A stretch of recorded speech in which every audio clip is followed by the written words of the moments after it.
There's a rich theology behind storytelling. I'm sure many of us have wrestled with the realities of the scripture we have. In the Old Testament, there's stories of genocide, of sex, and intense building descriptions. And then in the New Testament, we have this Jesus who comes on the scene, who's called the Messiah, the Redeemer, the one who's here to make things right, who promotes a kingdom that sounds so much different than what we hear in the Old Testament. Well, I think what's important, and I know for myself, it's been easy to get a fractured picture of the story of God.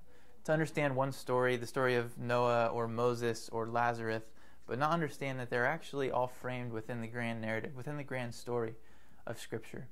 And as communicators, teaching through story, it's essential that our theology reflects that understanding of the narrative of Scripture, that it's integrated in framing each story we develop as we communicate to our students. And ultimately, I think it's only way to do honor to the Scriptures and to do honor to our students is to invite them into this story. The story that began with the beginning of humanity, and we see it throughout the Scriptures, and that didn't end in the book of Revelation, but continues with God's people today.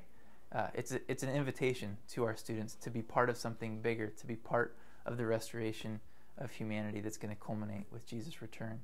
And so that's a theology of story that has to be integrated and challenging every aspect of our story development.